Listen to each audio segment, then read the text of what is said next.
okay with, and so on. And maybe I will consider it. Okay, just let's go through it.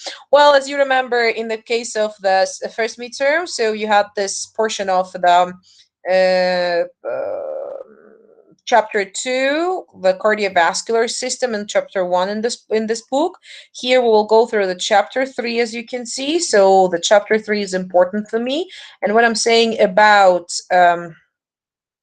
sorry, when I'm saying about the what parts, like when I'm saying about the clinical correlation, this one, I mean the part of the medical conditions, okay? Like, for example, the part of the asthma, the part of bronchitis, the part of the cystic fibrosis, if I remember correctly, we have covered this part. I'm not interested in the portion of the medications, sure. I will not ask you the part of medications, but in the case of chapter 3, everything will be included, okay? This is one thing. Second thing, you do have chapter 4 where you do have a digestive system. And yes, I need everything from the part of the digestive system. And I have updated today your presentation for the blood supply of the digestive system, which I've talked about. So it's already on your drive. So recheck it.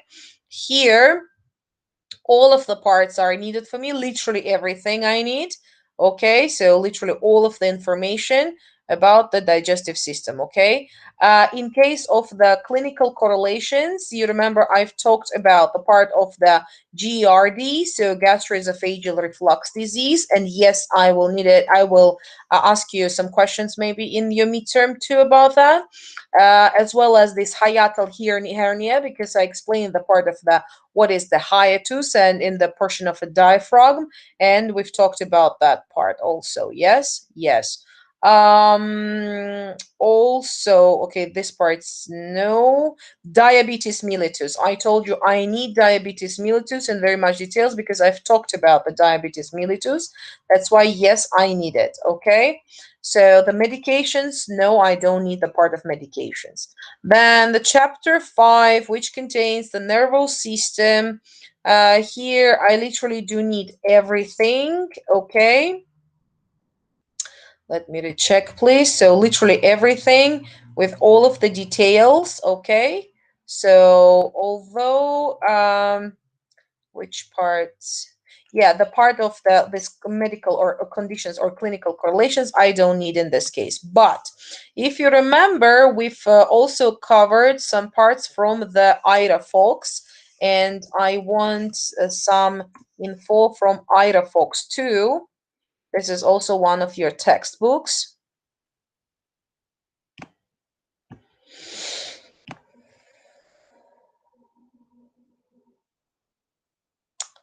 So here it is, Ida Fox.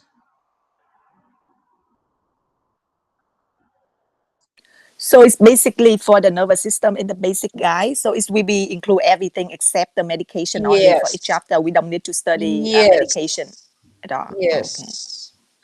Yes. In case of this portion, the physiology part, we had, if you remember in the previous part, I have explained this portion of the extracellular region, but not that much. This was the portion of the diffusion and the osmosis. Do you remember? I've covered this portion as well as the part of the facilitated diffusion. So I need from you 6.2 and 6.3. So 6.2, 6.3. No 6.1. No 6.1. Yeah, it's very simple thing, and you can, if you want, you can go through it. But literally, I will mainly ask you from this portion. And chapter 7, where we do have a nervous system here. Okay, I'm not asking you 7.1 because it's the same thing what we have in our basic guide. Okay, but I need the electrical activity in axons. All right, as well as I need the part of the synapse, as you remember. So 7.2, 7.3. Although I also talked about the part of the acetylcholine, but mainly what I will ask you from will be 7.2 and 7.3. Okay? Is this part clear? All right. Thank you so much. You're very welcome. Okay, doc. So I truly believe that it was very much clear. Yes, now? This is for the 18th of the month's exam, right? For the second midterm. Next Friday. The next Yeah, that's gonna be, I think, on Friday or something. Next Yeah, maybe Friday. I like it's up. I don't know what it is written on your portal. Yes, I maybe yeah, on Friday. Even Yeah, yeah, yeah. I Yeah, they asked just said you it's gonna be I asked you the if you same have time it as your before my lecture. lecture or after my lecture or during my Yeah, that's lecture. right. That's So right. yeah. So next Friday, that's Thank true. you so much, because for the Okay. last week I've By the been way, very how many in this. lectures we have Sorry, I left? can't hear you guys because you are talking simultaneously, and unfortunately, the voice and the sound is Yeah, lagging. yeah. You can say I've finished. It's all right. Okay, doc. Thank you. All right. Let's continue. Yes. So today we continue because here where we have covered the part of the, as you remember, the nervous system, we finished with the portion of the nervous system, and here now we continue with the next part. First thing before, because the part of the oral embryology and histology you will cover as a very separate course. Okay, that's why this portion I'm not let's like interfering with this part, but the anatomy for the skull and the oral region, yes, that's what I need from you.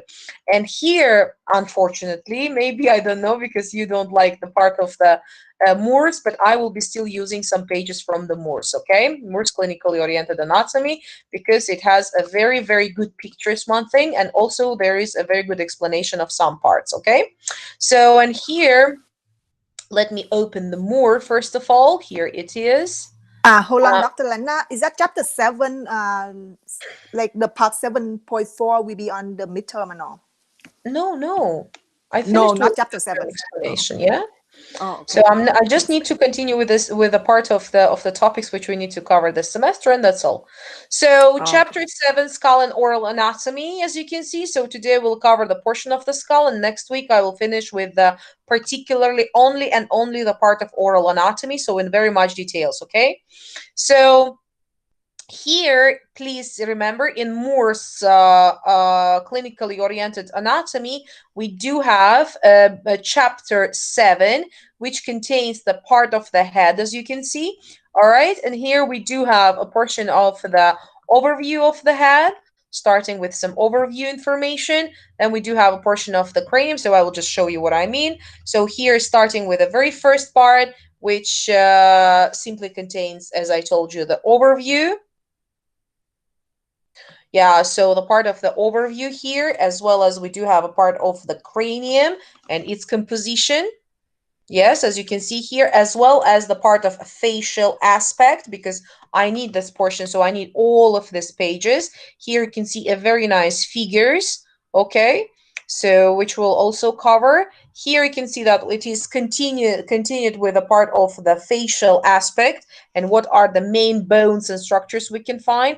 Here is also a very nice picture, which is designating the part of a lateral view of the skull. And then here you see that we will talk about every and each aspect of the cranial part. Yes, so literally the skull. So starting with the lateral one, here you can see also interesting table, which I also want you to know, as well as here we do have a part of the occipital aspect of the cranium, which is also needed to be covered. And that's why, and as well as the part of the superior and the part of the external surfaces of the cranial base, so from the inferior region, yes, as you can see here, as well as the part of the internal surface of the cranium. So these everything is important for me, okay? I know that it's not that small amount of information, but that's what I want you to know. And all of these openings and stuff, they are, by the way, associated with the cranial nerves. You will see here where the cranial nerves are passing. Do you remember we've learned and talked about the cranial nerves, and we literally covered this part. Yes, just a second, please.